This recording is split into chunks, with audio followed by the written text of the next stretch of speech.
And it's up Yeah, and I to, can. Oh yeah, go ahead, I'm Shannon. Sorry sorry, about that. Jay, go ahead.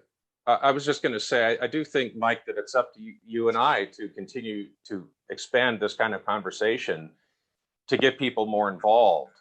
I do think that because I obviously I hold a different position. I think the more that people explore the evidences for the existence of God, as is demonstrably the case amongst graduate students and professors of philosophy, where within the last 50 years, there's been exponential growth in belief in God in the most sophisticated quarters of the humanities.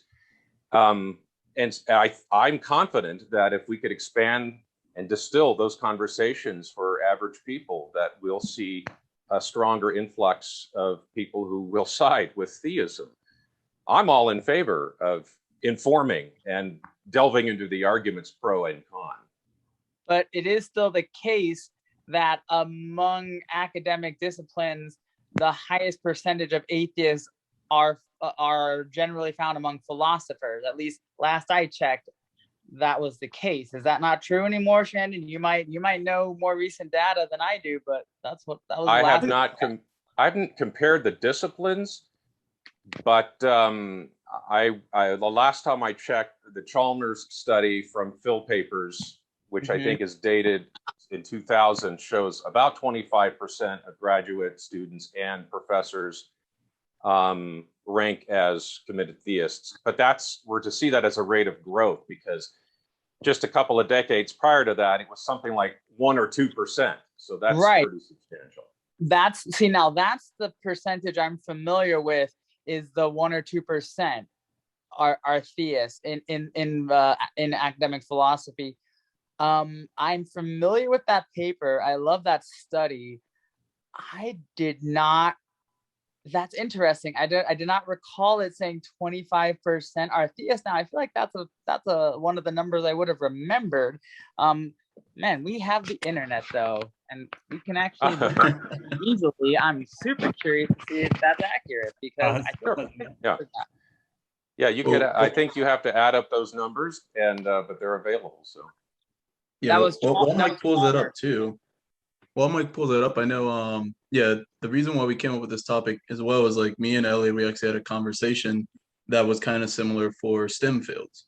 They were saying the higher up that you go in STEM, the more people tend to lean more atheist. Like they want that more, that physical evidence. They want to have that backing for the research. And that's what kind of, led to this topic that we had. Because I know Elliot is more atheist, agnostic. I don't follow organized religion, but I'm kind of like mixed with my beliefs. And the hardest part is we'll never be able to confirm the beginning. You know, it was Big Bang Theory, it was God. Like, we all have our own approaches to it, but we were never physically there in that moment to kind of prove it. Like science has its it has its own theories and it can go only so far. And I think that's what kind of brought up this interesting conversation to kind of see where people's mindsets are. Like, how do you get to that beginning point and how do you accurately claim it with evidence? Because even though you, like, as a man of faith, you do believe in evidence backed beliefs, it's like it becomes harder and harder to kind of bring those forward to the table on both ends, not just on the faith end, but even on the scientific logical end as well. So I found the study results, and Shandon, I believe you lumped in the theism with other, which doesn't seem fair. When they were asked God, theism or atheism, accept or lean toward atheism was 678 out of 931, or 72.8%. And then accept or lean towards theism was only 136 out of 931, which is 14.6%. Other was 117 out of 931, 12.6. So are you adding other with theism to get the 20? I guess that would then be 26, 27%, but I could just add other to atheism. How do you see that as fair? yeah, I wouldn't want to do that. You're calling me on something I haven't looked at probably in the better part of a decade. That's All I fair. know is Yeah. that we want to count the graduate students and the professors, and the salient point here is the rate of growth, which is more substantial than it was. But I can't sit here and adjudicate the study blind. That would be blind faith, and I wouldn't want to do that. Fair enough.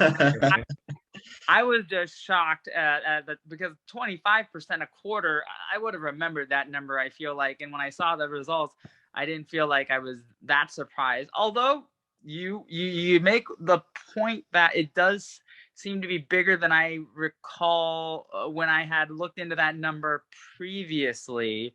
I do remember it being like 1 or 2%, but that seems like quite a lot of growth in only a couple decades, which would make me really want to look at the samples of those two studies and to see if there's any other explanation for that rate of growth, because that is fair enough. That is interesting. Obviously, it's still as one of the bigger minorities in the study.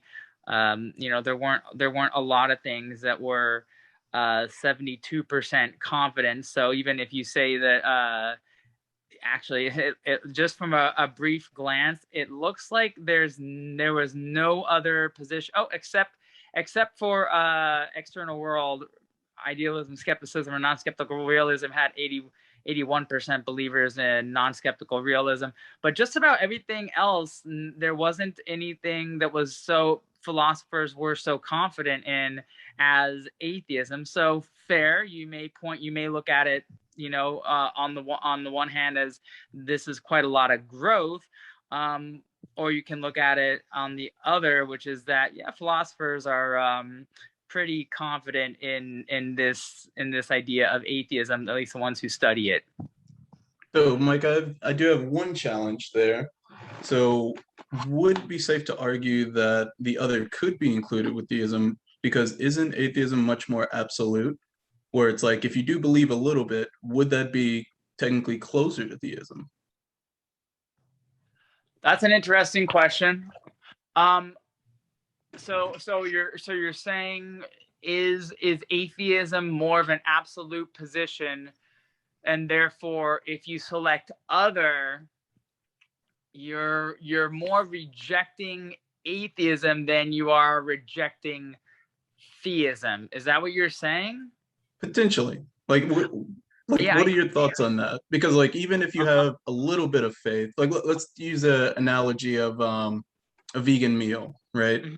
If 99% of the products are vegan, but you decide to put some milk and eggs in it, just a small amount, it would no longer be vegan, right? Like vegan would have to be an absolute all plant-based dish. So with atheism, if I were to use that same analogy, would that be a similar understanding, or what are your thoughts on that? That's a really good question. I'm gonna say that I would define other more as undecided. So you call it agnostic perhaps, but essentially I don't think there's any reason to say that you can lump the others with theism any more than you can lump them with atheism, because because I'll explain why. Because I think that theism is also an absolute position. You can't believe that I'm in the state of Nevada and not, or at the same time, or kind of believe I'm in the state of Nevada right now. You could say that theism is like that, or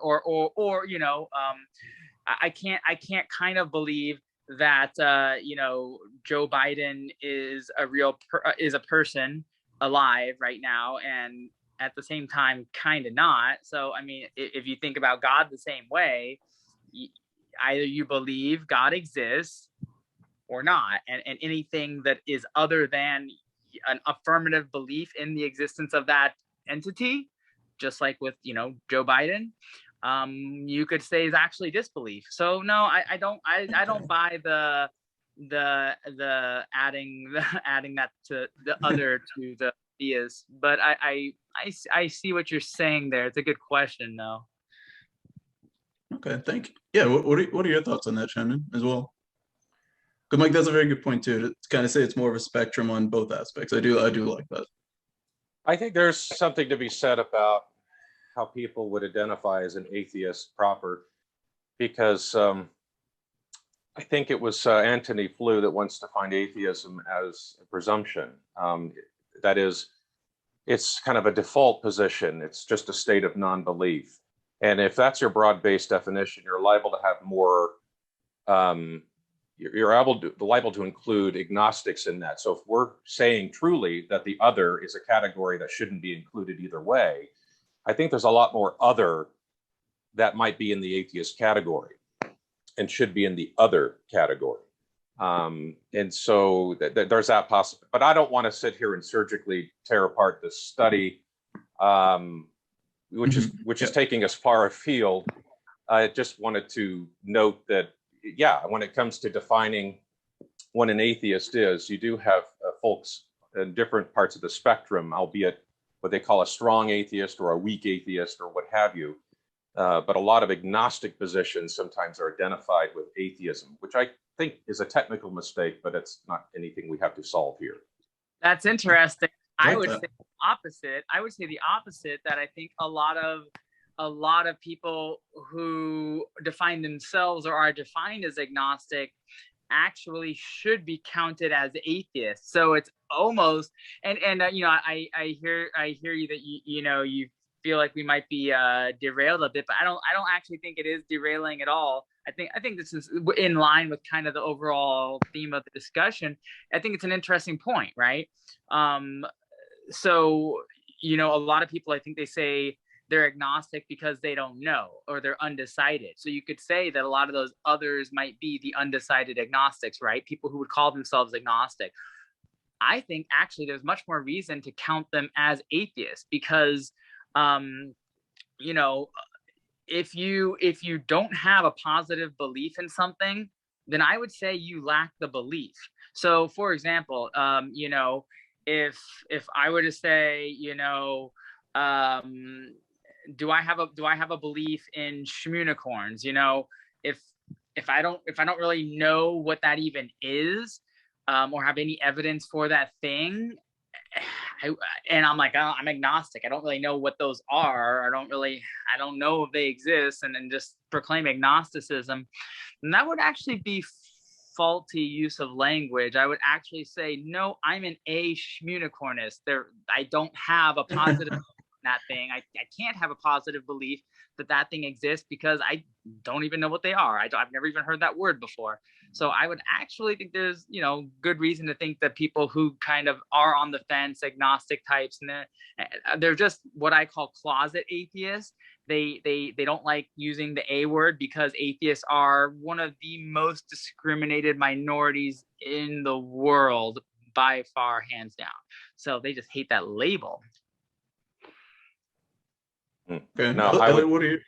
Oh yeah, go ahead, Jen. I would say I would profoundly disagree with the concept of atheism as such. If you can't define it as a mere lack of belief, that's not an atheist. A tree lacks beliefs, but it's not an atheist. The absence of belief, I'll give you an example. I currently don't have any good reason maybe to think that President Joe Biden is in Camp David right now. So I lack the belief he's at Camp David, but that doesn't therefore mean I affirm he's not at Camp David. I just don't know. Lacking a belief is not a position, it's the suspension of a position.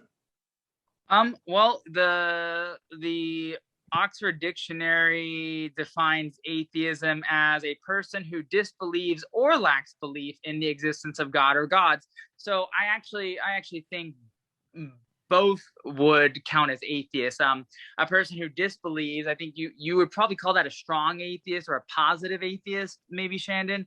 But a person who simply lacks the belief is an atheist. And no, a tree is not an atheist, although it lacks the belief. Only people who can hold beliefs would be atheists, could be an atheist, you know.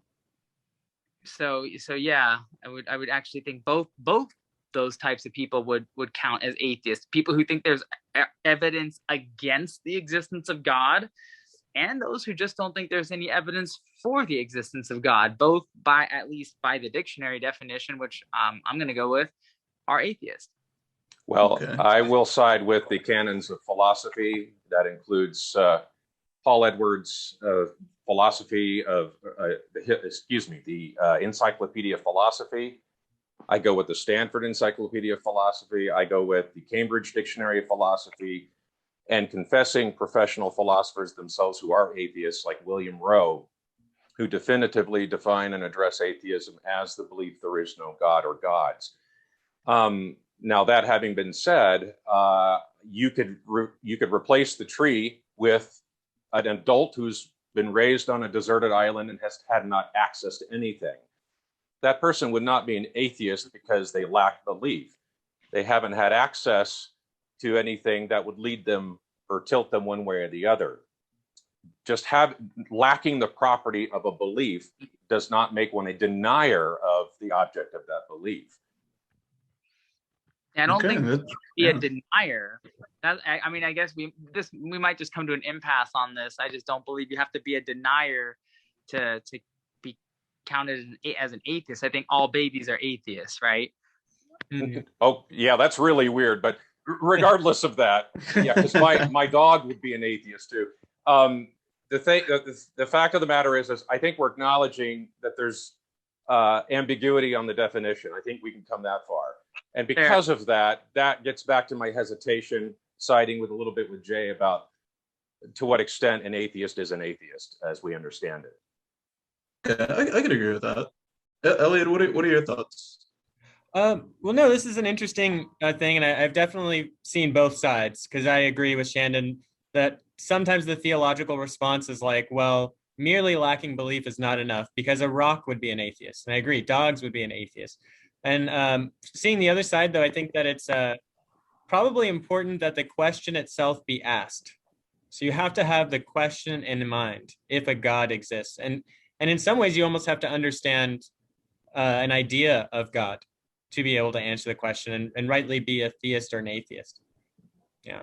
But so that kind of coincides with the person on an island a little bit. That's what you're kind of saying. Yeah, I do think that's important. And, that's like a quick thought experiment.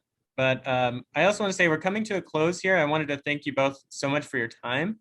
We definitely talked about a lot. But I want to leave some space if there's any final comments, any other questions you'd like to ask. And if not, I have one final question, but yeah, go ahead, Mike and Shannon. Huh? You want us to ask questions? I thought you were going to ask final. Oh no, I was saying if you have any final thoughts, if not, I can go with the one question I had, but would that be okay? Sure. I'm down for a last question. Okay. And Elliot, was there anything else that you wanted to cover too? Because I can give you the time if you want it. No, that should be fine. Go ahead. Okay. So my question, and I think this is in my opinion might be a little bit harder. So what is your definition of the spirit?